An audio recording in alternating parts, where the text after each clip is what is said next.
اقرأ وربك الأكرم الذي علم بالقلم. صدق الله العلي العظيم وصدق رسوله النبي الكريم، ونحن على ذلك لمن الشاهدين والشاكرين، والحمد لله رب العالمين. عزیز طلبہ، پردہ نشین میری ماں اور بہنیں، سب سے پہلے ہم اور آپ ایک مرتبہ عقیدت سے، محبت سے، پیار سے، الفت سے، بلند آواز سے اور اس نیت سے کہ کل قیامت کے دن نہ ہمارا اور آپ کا مال کام آئے گا، نہ بیوی بال بچے کام آئیں گے، نہ کوٹھی بنگلہ کام آئے گا، اور نہ ہی دنیا کی کوئی دولت کام آئے گی، بلکہ ہماری اور آپ کی نجات کے واسطے جناب محمد رسول اللہ صلی اللہ علیہ وسلم کی شفاعت کام آئے گی.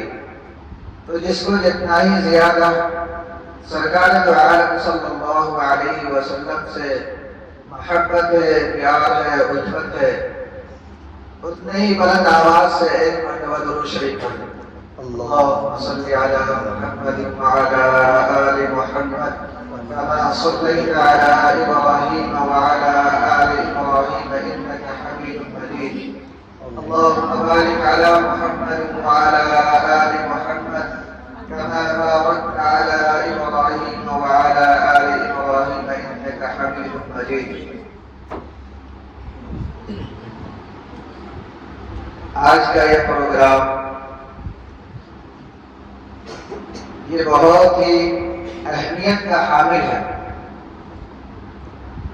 الحمدللہ کل بچوں کا، طلبہ اور طالبات کا سیرت النبی صلی اللہ علیہ وسلم کے متعلق مسابقہ ہوا. اس مسابقے میں جن بچوں نے اول دوم پوزیشن حاصل کی ہے، آج ان بچوں کو انعامات سے نوازا جائے گا. پردہ نشین میری ماں اور بہنیں، دو چار باتیں خاص طور سے آپ کے سامنے عرض کرنی ہے کہ جس موضوع پہ کل مسابقہ رکھا گیا تھا وہ سیرت النبی صلی اللہ علیہ وسلم تھا. نبی صلی اللہ علیہ وسلم کی زندگی سے متعلق بہت سارے سوالات تھے. آپ صلی اللہ علیہ وسلم کی زندگی کا مطالعہ کیا جائے، آپ کو پڑھا جائے، اور آپ کے بغیر، یعنی آپ کی زندگی کو پڑھے بغیر، آپ صلی اللہ علیہ وسلم کی سنتوں کو اپنائے بغیر کوئی اگر کامیابی حاصل کرنا چاہے تو نہیں کر سکتا. جب عرب کا ماحول بالکل گندا ہو چکا تھا،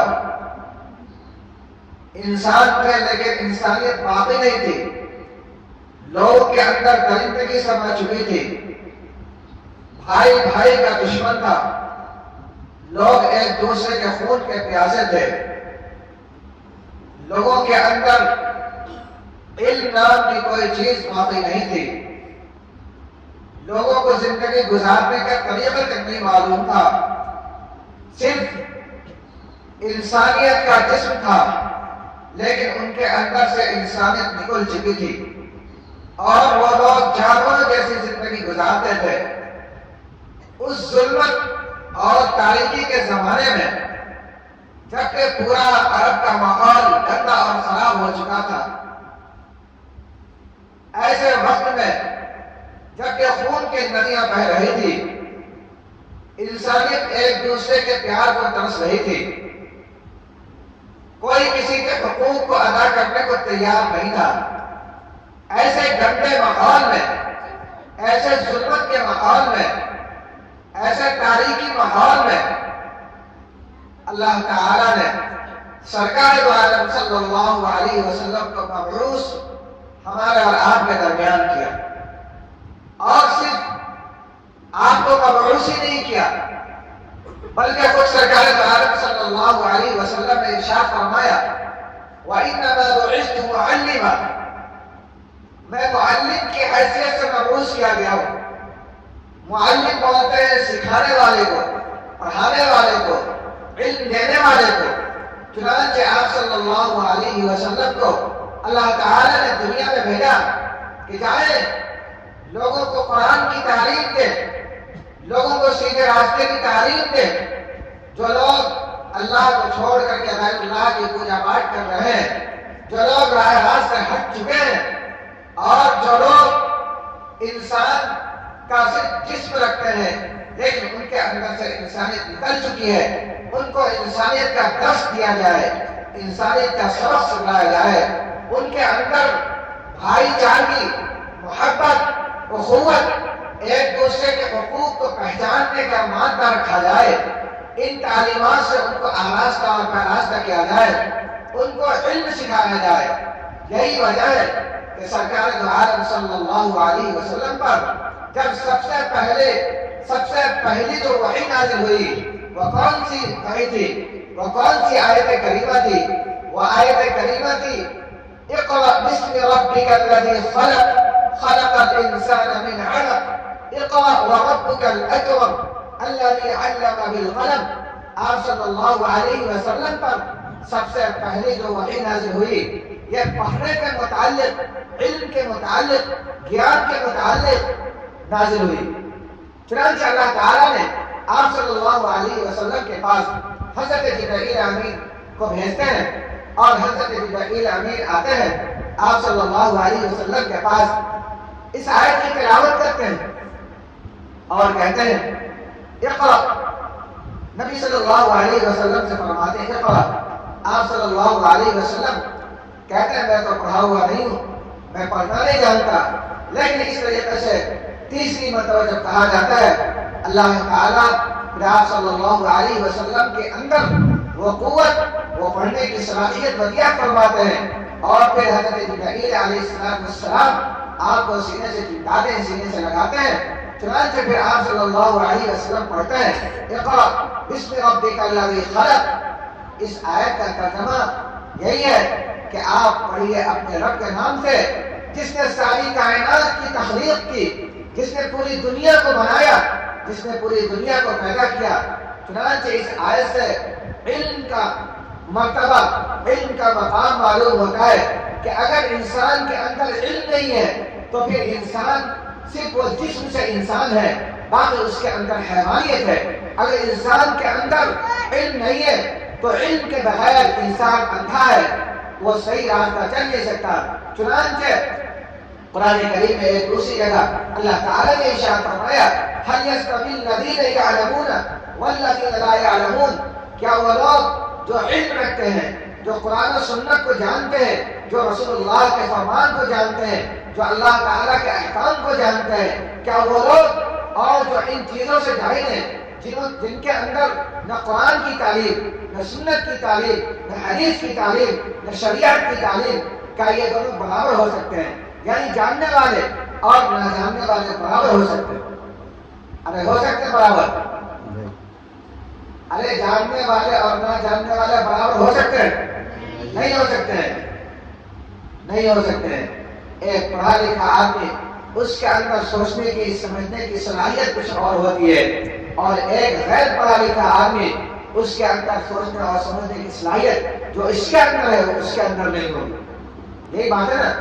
چنانچہ سرکار دو عالم صلی اللہ علیہ وسلم کی سیرت، آپ صلی اللہ علیہ وسلم کی سنت کو اپنانا، یہی ہماری کامیابی ہے، اور یہی ایک راستہ ہے جس سے ہم نجات پا سکتے ہیں۔ اور اس کے علاوہ جتنے بھی راستے ہیں وہ سارے کے سارے راستے وہ باطل ہیں، وہ بیکار ہیں، وہ ٹیڑھے ہیں، وہ سیدھے نہیں ہیں۔ اگر کوئی راستہ سیدھا ہے تو وہ سرکار دو عالم صلی اللہ علیہ وسلم کا بتایا ہوا راستہ ہے، اور ہم جب تک اس راستے کو اپنائے رہیں گے تو کامیابی ہمارا قدم چومے گی، اور جس دن ہم آپ صلی اللہ علیہ وسلم کی سنت کو چھوڑ دیں گے، آپ کے طریقے کو اپنانا چھوڑ دیں گے، تو میرے دوستوں، میرے بزرگوں، میرے بھائیوں، پردہ نشین میری ماں اور بہنوں، یہ سارا کام یہ کیا ہوا یہ سارا بیکار ہو جائے گا، اور زندگی کے جو اصول ہیں، زندگی گزارنے کے جو اصول ہیں، ہم اصول سے جہاں ہٹیں گے پھر ہماری زندگی کھائی میں چلی جائے گی اور جہنم بن جائے گی۔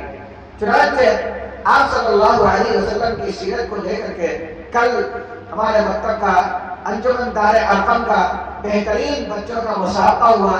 الحمدللہ ثم الحمدللہ، یہ چھوٹے چھوٹے معصوم بچے اس طریقے سے اپنا پروگرام پیش کر رہے تھے، جبکہ اس وقت میں لوگ مادیت پرستی کے غلام بن چکے ہیں، لوگوں کے اندر دین کا علم سیکھنے کا کوئی وقت نہیں ہے، جبکہ ساری دنیا کے تمام انسان، اکثر انسان دنیا کے پیچھے بھاگے جا رہے ہیں۔ ایسے خطرناک ماحول میں یہ چھوٹے چھوٹے نونہال یہ رسول اللہ صلی اللہ علیہ وسلم کی زندگی کو بیان کر رہے ہیں۔ آپ صلی اللہ علیہ وسلم کی پیدائش کب ہوئی، آپ کی وفات کب ہوئی، آپ پیدا کہاں ہوئے، آپ کس وقت پیدا ہوئے، آپ کس سن میں پیدا ہوئے، کس تاریخ میں پیدا ہوئے، آپ کے دادا کا نام کیا، آپ کے والد کا نام کیا، آپ کی امی کا نام کیا۔ یہ چھوٹے چھوٹے معصوم بچے آپ صلی اللہ علیہ وسلم کے حسب اور نسب کو یاد کر رہے ہیں، یہ کتنی بڑی بات ہے۔ میرے دوستوں، میرے بزرگوں، میرے بھائیوں، آج ان بچوں کا یہ چھوٹا سا پروگرام پوری دنیا میں انقلاب لانے کے لیے کافی۔ ان بچوں نے آج محمد الرسول اللہ صلی اللہ علیہ وسلم کی سیرت سے جو کچھ یاد کیا ہے، جو کچھ سبق لیا ہے، یہ مرتے دم تک ان کے ذہن میں، ان کے قلب میں بیٹھا ہوا رہے گا انشاءاللہ۔ بولیے انشاءاللہ۔ یہ جو مسابقہ وغیرہ بچوں کے اندر کرایا جاتا ہے، کمپٹیشن جس کو بولتے ہیں، یہ کیوں کرایا جاتا ہے؟ اس کے کرانے کا مقصد صرف اور صرف یہی ہوتا ہے کہ بچوں کے اندر دینی تعلیم کا شوق ہو اور بچے قرآن کو، حدیث کو، سنت کو، سیرت نبوی کو صحیح سے جانے، شریعت کو صحیح سے جانے، اور اس کے بعد چھوٹے چھوٹے بچوں کو انعامات سے نوازا جاتا ہے۔ حالانکہ ہم جانتے ہیں اور آپ بھی جانتے ہیں کہ اس انعامات کو دے کر کے ان بچوں کا گھر چلنے والا نہیں ہے۔ چل جائے گا، اس سے کیا راشن لاؤ گے؟ کچھ نہیں آئے گا۔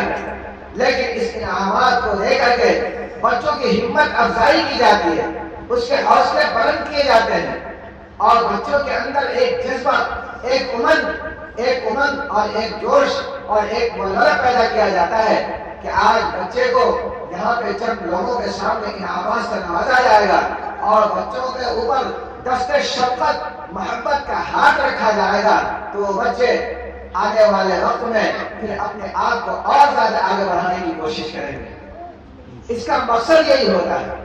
تو میرے دوستوں، میرے بزرگوں، میرے بھائیوں، پردہ نشین میری ماں اور بہنوں، عزیز طلبہ، یہ آج آپ کا پروگرام جو انعامی پروگرام ہے، آپ یاد رکھیں، انعام ایک چھوٹا سا بھی کوئی چیز اٹھا کر کے دے دیا جائے تو اس کی ایک بہت بڑی قیمت ہوتی ہے، اس کی بہت بڑی قیمت ہوتی ہے۔